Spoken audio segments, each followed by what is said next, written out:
सेठ जी, ये माल गाड़ी में से उतार दिया है। ये ले, तेरे आज की कमाई के 200 रुपए। पूरा दिन मेहनत करके सिर्फ ये 200 रुपए ही कमाई हुई है।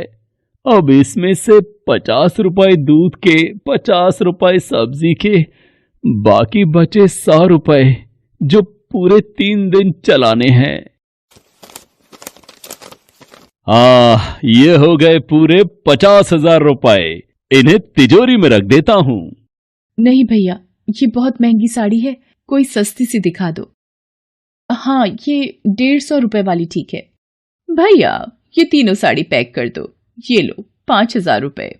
माँ पार्वती गरीब और अमीर दोनों को देख रही थी। आखिर जिसे जो चाहिए उसे मिलता नहीं, और जिसके पास पहले से हो उसे और मिल जाता है। इस प्रश्न का उत्तर तो महादेव ही दे सकते हैं। धरती का ये नजारा देखकर माँ पार्वती भगवान शंकर के पास जाती है। महादेव, मैंने देखा है कि धरती पर जो व्यक्ति पहले से ही गरीब और दुखी है उसे और ज्यादा दुख मिलता है, और जो सुख में है आप उसे दुख नहीं देते। ऐसा क्यों? भगवान, ये आपकी कौन सी लीला है? देवी पार्वती, इस बात का उत्तर जानने के लिए आपको हमारे साथ धरती पर चलकर वहां के प्राणियों का हाल चाल जानना होगा। वहीं इस प्रश्न का उत्तर आपको प्राप्त होगा। भगवान शिव के कहे अनुसार कुछ समय बाद माँ पार्वती उनके साथ मृत्युलोक में प्राणियों का हालचाल जानने के लिए चल पड़ी। तभी रास्ते में उन्हें एक गरीब पति पत्नी जाते दिखाई दिए। उर्मिला, कुछ समझ नहीं आ रहा, हमारी गरीबी के दिन कब दूर होंगे। वो चंदन ने फिर एक नई जमीन खरीद ली। सबका भाग्य एक सा नहीं होता है जी। उसके भाग्य में अमीर बनना लिखा है, हमारे में नहीं। भगवान की इच्छा होगी तो हम भी अमीर बन जाएंगे। पता नहीं कौन से पिछले जन्मों के कर्मों की सजा भुगतनी पड़ रही है। न जाने कौन से बुरे पाप किए थे। हे महादेव, आप इन दोनों पति पत्नी को कुछ ही पलों में अमीर बना सकते हैं। मेरे कहने पर आप इन्हें अमीर बना दीजिए। ये बेचारे कितने दुखी हैं। देवी पार्वती, इन दोनों के भाग्य में अभी अमीर बनना नहीं लिखा है। महादेव, जब हम इन्हें धन दे देंगे तो इनकी गरीबी दूर हो जाएगी, फिर ये भी अमीर और सुखी हो जाएंगे। कृपया करके आप इनकी मदद कीजिए प्रभु। देवी पार्वती, मैं तुम्हारी इच्छा अनुसार इन्हें धन प्रदान कर देता हूँ, पर उसका मिलना या ना मिलना कर्मों पर निर्भर करता है। पार्वती जी के कहने पर भगवान शिव ने सोने की अशर्फियों से भरी एक पोटली उस रास्ते में डाल दी। पोटली से कुछ दूरी पर उर्मिला की नजर गुजरते हुए एक अंधे व्यक्ति पर पड़ी। सुनो जी, हम तो गरीब हैं इसलिए दुखी हैं, पर ये सामने व्यक्ति तो नेत्रहीन है। एक बात समझ नहीं आई, ये नेत्रहीन लोग कैसे जीवन व्यतीत करते होंगे? हाँ, बड़ी मुश्किल होती होगी उर्मिला इन बेचारे नेत्रहीन लोगों को। चलो आज हम भी अंधों की तरह चलकर देखते हैं, देखें ये कैसे जीवन जीते हैं। उर्मिला और सूरज आंखें बंद कर एक दूसरे का हाथ थामे चलने लगे। सोने की अशर्फियों की पोटली रास्ते में ही पड़ी रह गई और वे दोनों करीब से गुजर गए। भगवान शिव बोले, देखा देवी पार्वती, इनके भाग्य में अभी गरीबी ही लिखी है। हम कुछ दिन धरती पर ही रहेंगे। यहाँ मनुष्य रूप में रहकर मैं तुम्हारे मन की सभी शंकाओं को दूर करना चाहता हूँ। भगवान शिव और देवी पार्वती ने मनुष्य का रूप धारण किया और पति पत्नी के रूप में एक गांव के पास डेरा जमाया। शाम के समय देवी पार्वती भगवान शिव से बोली, स्वामी, मैं रसोई की तैयारी शुरू करती हूँ। यहाँ पृथ्वीलोक में यदि हम रहने आ ही चुके हैं तो हमें भोजन की भी व्यवस्था करनी होगी। मैं चूल्हा बनाने की तैयारी करती हूँ, आप तब तक भोजन बनाने की सामग्री ले आइए। माँ पार्वती चूल्हा बनाने के लिए बाहर से ईंटें लेने गई। चूल्हा बनाने के लिए मुझे ईंटों की जरूरत है। ये एक जर्जर और टूटा मकान दिखाई दे रहा है।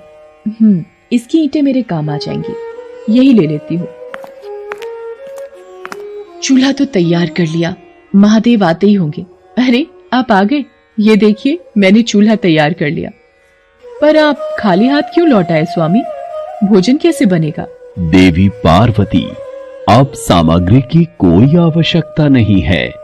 क्योंकि जिस प्रश्न का उत्तर ढूंढने के लिए आप आई थी वो आपको स्वयं मिल गया। मैं कुछ समझी नहीं स्वामी, मेरे प्रश्न का उत्तर मेरे समक्ष ही है। हाँ देवी पार्वती, आप यही जानना चाहती है ना कि इस पृथ्वी पर क्यों गरीब लोग ज्यादा परेशान होते रहते हैं। अच्छा ये बताइए, आप इस चूल्हे को बनाने के लिए ईंटें कहां से लेकर आई हो? प्रभु, इस गांव में बहुत से ऐसे घर भी हैं जिनका रखरखाव सही ढंग से नहीं हो रहा है। उन पुराने घरों की जर्जर हो चुकी दीवारों में से मैं ईंटें निकाल कर ले आई। इसका मतलब जो घर पहले से खराब थे आपने उन्हें और खराब कर दिया, जबकि आप मजबूत घरों की दीवारों से भी तो ईंटें ला सकती थी। प्रभु, जो घर अच्छे और सुंदर दिख रहे थे उस घर के लोगों ने अपने घरों का रखरखाव बहुत अच्छी तरह किया है। ऐसे में उन सुंदर घरों को बिगाड़ना मुझे उचित नहीं लगा। देवी पार्वती, कुछ दिन पहले पूछे आपके प्रश्न का उत्तर भी यही है। जिन लोगों ने अपने जीवन को अच्छे कर्मों से सुंदर बना रखा है उन्हें दुख कैसे हो सकता है? इस संसार में हर मनुष्य अपने कर्मों का ही फल पाता है। सबके पास सब कुछ नहीं होता। मनुष्य के पिछले जन्मों का कर्म उसे इस जन्म में भुगतना ही पड़ता है, और यदि वो अपने इस जन्म और आने वाले अन्य जन्मों को सुखी बनाना चाहता है तो हमें सदैव ही पुण्य कार्य करते रहना चाहिए ताकि हमारे कर्म उसमें जुड़ते रहें। आपको ज्ञात है वो मार्ग में उस दिन एक नेत्रहीन व्यक्ति। हाँ स्वामी, मुझे ज्ञात है। वो देखिए देवी पार्वती, उसके पास धन दौलत ऐशो आराम की कोई कमी नहीं है, परंतु उसकी आंखों का इलाज नामुमकिन है। ये उसके पिछले जन्म के कर्मों से जुड़ा है। उसने पिछले जन्म में जानबूझकर किसी निर्दोष की आंखों की रोशनी छीन ली थी, इसलिए ये इस जन्म में नेत्रहीन हो गया। पर इसके कुछ पुण्य कार्यों की वजह से ये अमीर बना। और वो गरीब पति पत्नी स्वामी? देवी, वो दोनों पिछले जन्म में एक कंजूस अमीर सेठ सेठानी थे जो कभी भी कोई दान पुण्य नहीं करते थे, इसलिए इस जन्म में उन्हें गरीबी और दुख मिला। पर इन दोनों के अच्छे कर्म इनका आगे का जीवन सुखी बना सकते हैं। इस पृथ्वी पर कोई भी मनुष्य पूरी तरह से सुखी नहीं है देवी। हर मनुष्य के पास कोई न कोई दुख और समस्या है। मुझे उत्तर मिल गया है स्वामी।